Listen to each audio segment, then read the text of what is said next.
Welcome to the Deccan Dialogues, a Guruswamy Center initiative that believes that informed discussion and dialogues are important for a healthy democracy. This discourse is being held by two public intellectuals, Mohan Guruswamy, who is an economist, columnist, and political commentator, and Parakala Prabhakar, political economist and public policy analyst. The theme for today's episode is on Bharat Jodo Yatra and what it means. Speakers observe that there is something Indian about the concept of padayatra and talk about the unique nature of this padayatra, which has energized civil society in the country. Mohan, now we see Bharat Jodo Yatra, I think they have already covered about 1500 kilometers of Rahul Gandhi. You yourself have participated in a Bharat Yatra way back in 1983 along with Chandrasekhar. And we have seen in Andhra Pradesh, we had seen Rajashekar Reddy's Padayatra, then Chandrababu Naidu's Padayatra, Telugu Desam Party, of course within the state, United Andhra Pradesh. And in the new Andhra Pradesh, Mohan Reddy did a Padayatra. His sister is doing one in Telangana now. One in Telangana. Now, I want to understand, what does it do to the person or the people who do Padayatra? And what does it do to the political process? What does it do to the people in general? People who participate, who interact. What was your experience and how do we look at the Padayatras that are going on now? I must start at the beginning saying that I didn't do the whole Padayatra with Chandrasekhar. I did one or two pieces. But what really happens in this is there is this huge excitement within your own party people, within your supporters, within your well-wishers, and they keep joining from place to place. So there is a kind of constant movement, a constant churn. Then local people, there is a lack of excitement in their lives every day anyway. So something happens, people are there and they see a person walking, and then the news just picks up, the story just goes on ahead that he's walking 30 kilometers a day, 40. Chandrasekhar used to do 35 kilometers a day. And unlike Rahul, who's got container caravans and all that, they used to sleep wherever they. Those days that kind of facilities were not there. Charpoys used to be brought and put there, and daris were put on the ground, and it was quite tough. But there is a lot of excitement among your own people, and it focuses media attention on you. Unlike in this particular case of Rahul Gandhi, it is only now picking up. Today I saw NDTV for the first time having a major broadcast on the Bharat Jodo Yatra in Telangana, or a major story.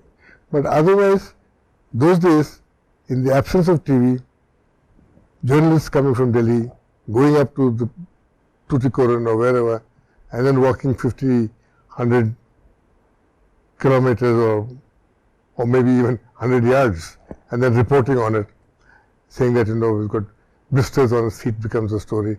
All those things quite brought him into the focus. And people somehow see it as some kind of a big sacrifice. I've never understood it was not like the Dandi March, where Gandhiji was walking for a specific purpose. But here, Chandrasekhar combined that with kind of ideological training, discussions with the supporters. They would discuss the topic for the day and what they saw. That's why when I met Rahul Gandhi, I was asking him that from the street level, do you get any new perceptions of what you see on the ground? And he was trying to answer, and then, somebody else butted it and the topic ended. But you get a different kind of perspective. Even if we are on ground, we get a different perspective. But he did mention about amazed at the amount of plastic all over the country and how all the waterways are clogged. There's no, even a pond of water which is not covered with plastic debris. So this is a major challenge for the country, because you start killing people and start choking our waterways. So things like that they observe. And gutka and the Haldiram packets, full of it. Yesterday I went to Malera Tirtha, it's full of it. So, for a politician who leads a fairly cloistered life and sheltered life, like, Modi went to Morbi hospital, just it was all painted up. Similarly, like, for these people also things are adjusted and set in a way that they don't get to see everything in real life. So here when you're walking, you're forced to see it. And you're forced to encounter small people who tell you about their problems. Somebody's son has not had a job for 16 years, or somebody's husband is drunk, things like that. So they get a different feel of human beings, the smells of human beings. They look different, they talk different. And then you realize how different the country keeps changing every 50, 60 kilometers. Mannerisms change. And I used to notice how the water parts used to change. Some places you had round, some places you had tall and narrow. 100 kilometers on average, they would change. They would notice this. And it's amazing that for the first time they would see the differences like this. So I think it's a useful educational experience. Then it brings you close to people. In their hearts, you say, he was here. Rajshekhar Reddy was here. Ma inti pakkalo vachinu. Ee chettu kinda agendu. Even now you hear it. So I think it does the organization itself a lot of good, and there is some peripheral benefit to the general public. After all, Rahul Gandhi in this is carrying a message also. He says that Modi has divided the country, and I'm trying to bring it together without talking about Hindus or Muslims. And he's cutting away from electoral issues. He came to Hyderabad, didn't go to Mungod. He said that is separate, and I'm trying to do something else. So I think it does have benefits in India. I haven't seen this in other parts of the country. I think Yediyurappa did some kind of a van yatra, like NTR did the Ratham yatra. But this walking has got the physical endurance as the story. Walking 4,000 kilometers. And on hot days, cold days. Like when I saw Rahul Gandhi was tanned. And there's a beating you take in the weather outside. The sun beats down, your face gets leathery. That boyish look which we used to see on TV is all gone. So he's made a hard man out of him. And I was admiring his physique and the shape of his body. And he was eating everything served to him. I was sitting right next to him. I said, how is your stomach holding? He said, very good, 40th day. I'm eating, I have no special food. Whatever is put in front of me, I eat for breakfast, lunch and dinner. And so it's a different kind of experience. I'm glad he's doing it. I by and large agree with you. I have some thoughts on, the very idea of a padayatra. And then of course I have some thoughts on how the Bharat Jodo Yatra is going on. First, let me tell you what I think of the padayatra, what it does to the leader, what it does to the people. This, I think, is something very special to Indian context. And in India, of course, certain states and certain political parties or certain political leaders have resorted to this. You were saying about, the leader getting to know the country.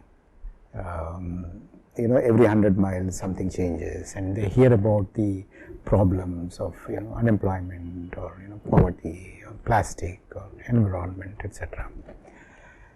This is significant because now the political leadership of the country, almost all political parties, the top leadership has become very remote and far away from the grassroots, number one.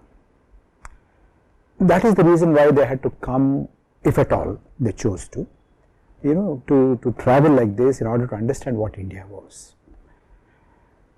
But maybe, a generation or a couple of generations before this, I have seen political leaders are, totally and very strongly rooted, in their constituencies, in their districts, in their states. They would know things. And I have known political leaders, my father and father's colleagues and his contemporaries. They would, they can tell you the cropping patterns and the water, the irrigation facilities, from Adilabad to Chittor. Absolutely. They're very keyed into the whole thing. They did not need a kind of a padayatra. Now, Gandhiji did a yatra, but it's a train yatra. As soon as he came from South Africa in 1915, immediately after that, he just wanted to know what India was, how people lived and all that, because he was away from the Indian reality for a long time. So he and Nehru wrote Discovery of India from a very historical perspective, from an intellectual perspective. A lofty perspective. Yeah, lofty perspective. But they're keyed into the whole thing. But today the political leadership, for whatever reason, they're far removed and far away from the reality. But having said that, if political leaders do a constituency padayatra or a mandal padayatra or a district padayatra or a state padayatra or a padayatra like this, it really helps the leader, educates him, to come face to face with the hard and harsh realities of this country. This is one. And in spite of proliferation of media, the television, the social media and all that, when people see the leader physically amongst them, walking, talking, hugging or putting their hands around the shoulders of people, holding hands and walking, that electrifies and that connects the people and the leader. This is another thing that it has as an impact, if you want to call. But I have, I do not want to name names, but I have seen and closely interacted with leaders who have done padayatras. Massive padayatras. And I expected that those leaders would really, from inside, they would transform themselves. Their perspectives would change because they have seen, huts and, they have seen poverty, they have seen malnutrition, children, ill clothed and, all that. But the padayatra yielded them good political dividends. But when they came to the office, that kind of a perspective that the padayatra had given them, it took no time to wear off. That was something, I have experienced, I have noticed firsthand. I don't want to name names. It yielded political dividends. It gave an impression to the people that, this leader and these leaders are very close to us and all that. It also, positioned them, branded them. But ultimately, I really doubt, I'm not talking about Rahul Gandhi or Bharat Jodo Yatra, but generally does that really change, transform the person, or if he or she is looking at it as, positioning and taking advantage, getting votes and electoral dividends, then it doesn't really serve any purpose. I think in Rahul Gandhi's case, it's reinvented him. That whole narrative I wish so. I wish. of BJP's social media attack on him. I hope so. Of a Pappu who doesn't know anything. That is all gone. Yeah. You don't hear that, you don't see that anymore. And you get a new So it has rebranded him. reinvented him. Yeah. And it also As a political actor, as a and it political leader. also he himself says, he's reinvented me also in my hand. Has it changed him? Yeah, it has. It does. You can't say that I remain unaffected by it. In 1985, Chandrasekhar ji did a yatra in Bihar. It was a big yatra of touring all the districts of Bihar. I took part in good part of it. Stayed overnight at various places and walked. And one is hard going. And Bihar can be very rough. Yeah. Very hard going. And then we would discuss, he was discussing why is the sugar mill not working. So then we discuss about the crisis of the sugar industry. Why is this not happening? Why is this road like this? Why do the toppings disappear so soon? These things, you have time to discuss. You see, a problem with a leader or a person in authority is that you don't get time to apply your mind. You constantly... There's no time for, calm reflection. Absolutely. And there is no time for an opportunity to really get the grassroots feedback. And then, you see, after, in 84, after Rajiv Gandhi's big victory, the JD workers were all demoralized. So when he went out again, thousands would come out. It was a kind of renewal of faith. And of course, in 87, Rajiv Gandhi, 88, he got defeated. And Bihar contributed quite a bit to that defeat. So, so it does work for you politically also. It does work for you as an individual. So I think there is some purpose served. It's not purposeless. And for Rahul Gandhi, it has taken him off a very lofty place that, he lives abroad, he is going to here and there. So tomorrow, nobody can look into him in his eye and say, you don't know anything about this country. Least of all, Narendra Modi can't tell it to him. Because he has not been on the ground for 30 years now. The Adani plane has taken them all over the country. He's not done this way. This experience is totally different. So I think it serves a very useful... Above all, what it does is energizes NGOs. This country has got thousands of NGOs. Yeah, this is civil society. Civil society, all over the place. Every district has some group working. And they are outside the political stream. But when this kind of event comes, all of them pour in. You see the people from Hyderabad who went out the last few days. People from other parts who were telling me in Karnataka. No, that is exactly the difference that I have noticed. I had observed Rajshekar Reddy's padayatra. I had observed Chandrababu Naidu's padayatra. I had observed Jagannath Reddy's padayatra. All the three padayatras were by and large party political affairs. Their own party, their own cadre, etc. But I noticed that in Bharat Jodo Yatra, there are a lot of people who do not belong to Congress party, who are very critical of Congress party too. Because I have known friends who, from Mysore, from Bangalore, from other places in Tamil Nadu. They went and joined. They just wanted to join, take part, not necessarily meeting Rahul Gandhi or anybody, but they just walked 10, 15, 20 kilometers and felt that they have taken part in something which is necessary for this country today. I have a friend who flew down from Bombay with his daughter just to walk half a day with Rahul Gandhi. Came down from Bombay and he said, I want to walk. And he walked. From Patancheru onwards, he walked for half a day. We noticed film artist and producer Pooja Bhatt come from Bombay. From Bombay for that. Walked. Same day, he also walked. If you look at the pictures, but separately. They didn't know each other. But that kind of energization I'm seeing.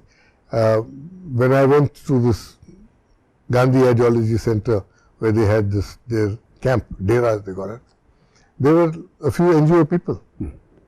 But I think everywhere, in most of the places, the civil society organizations and NGO organizations and intelligentsia, people who are concerned about what's happening in the country, etc., they are voluntarily going and meeting him, taking part in the... When I went, there was a retired Supreme Court judge, senior judge, well-known, well-regarded judge. He was telling him about what's wrong with the judiciary. But Admiral Ramdas joined. Justice Sudarshan Reddy, and various people like that at that level, professors, and telling him what's wrong with judiciary. We were talking about it, and one of the things I said, he said, you can't say anything about judiciary because there are contempt clauses in this country. Judiciary is impervious to all that. You can talk about the judicial clog, how long it takes for cases to be cleared, and all that. You can criticize the judgment in passing, but we know of corrupt judges. There's nothing we can do, nothing we can say. So it's very touch and go there. But people are talking. That kind of agitation and place for people to come to meet you. Not just common people, but people who matter over something, who speak from their own experience. I think that is a great learning experience also. You know, this also reminds me of this another particular thing. You see, there is a lot of gap between the government, people who are administering the country.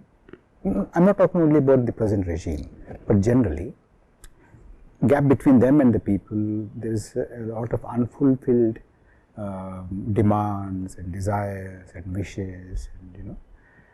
I remember in 2004 when Rajshekhar Reddy became the Chief Minister, he started a process of dialogue with the Naxals.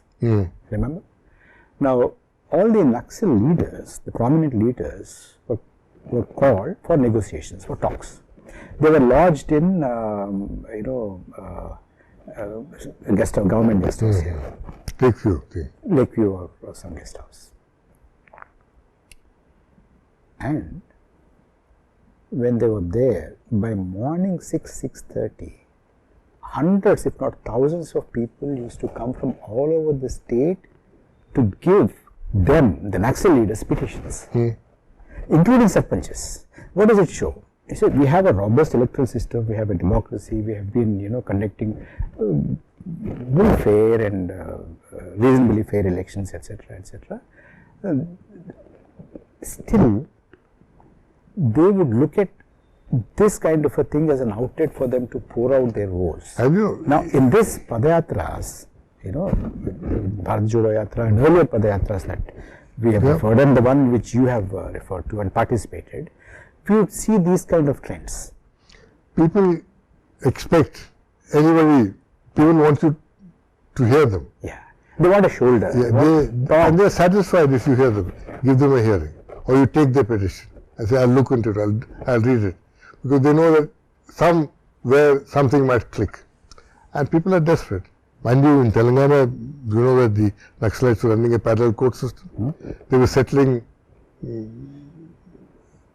marriage problems, dowry problems. Even there was a famous case of a SP of police who went there to them because his sambandhis were pestering his daughter for dowry. And he went to Naxalite court.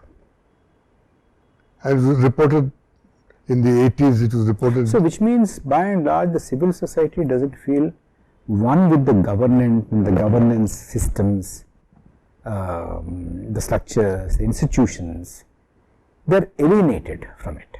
Now, when the leaders come, otherwise the leaders' interaction with the people, it has become only, from one election to the other. In between the elections, there is no interaction at all for all practical purposes. Yep. True, very true. I was quite surprised at Mahbubnagar. There was an NGO, a farmers NGO, consisting of some academics and some. They got in touch with me saying, would you like to come for a group meeting with Rahul Gandhi? They were meeting. So I said, you all meet, what will I do in your meeting? And there's some university students, University of Hyderabad.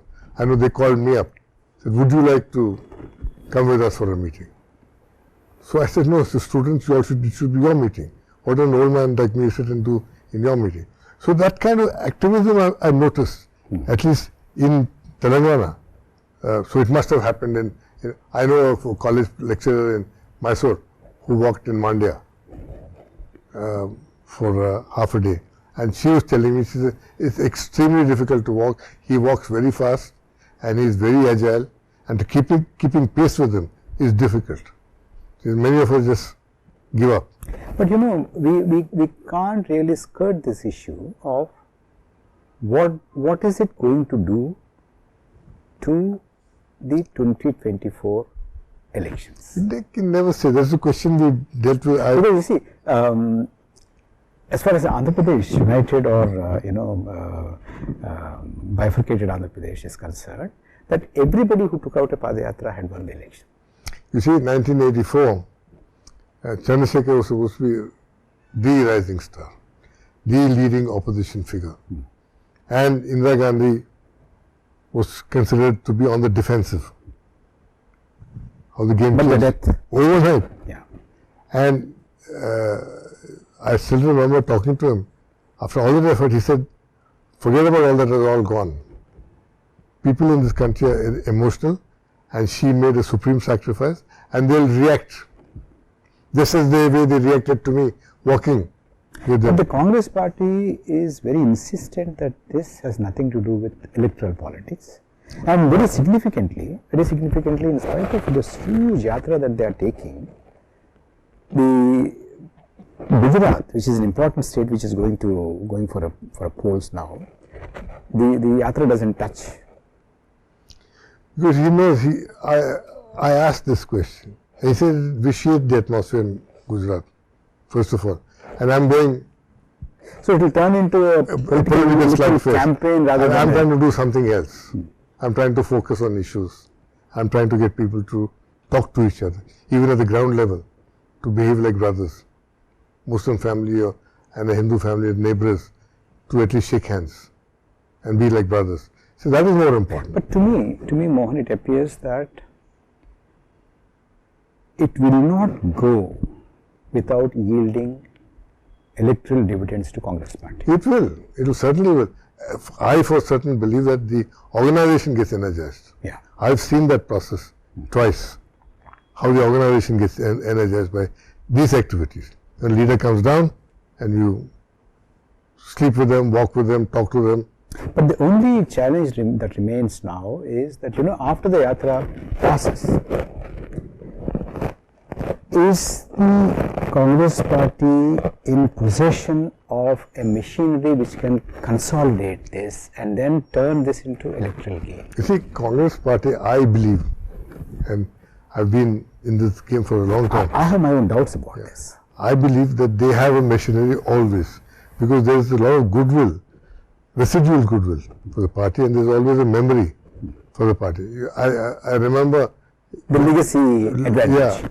Yeah, in '87 when the Allahabad by-election was taking place, I remember going with VP Singh to a remote village near Mirzapur on the Allahabad-Mirzapur border, and one house with the Congress flag. The whole village was covered with pink VP Singh's flags. One flag. So VP Singh said, let's go to that house. So we went to that house. And the old man was there and he said, Raj Sahab, Namaskar, aaye aap, bahut khushi hai. He said, Dada, aap hame vote dena? I said, nahi, hum Congress hi hain. So VP Singh then told me, said, the legacy is there. That Congress party, wherever you go in the country, will have, like the old socialists. I remember seeing with Chandrasekhar, somewhere in Konta in Bastar, one old former socialist MLA would show up. They would show up from all over the place. And there were people who were going about their work, they were college lecturers or, supervisors in the PWT, but that day they will come. So, so the Congress party, I don't think has disappeared. That is why that name Congress is very important.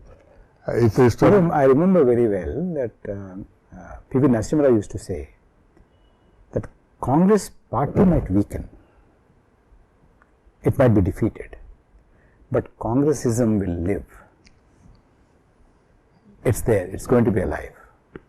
That's what he used to say. Well, I think, let's see if Rahul Gandhi revived Congressism in this country, because that's very important. That method of thinking, of all people are equal. Respecting the diversity. Respecting our diversity, building a new India based on egalitarian values, which was the core of the freedom struggle. Yes. I hope that revives.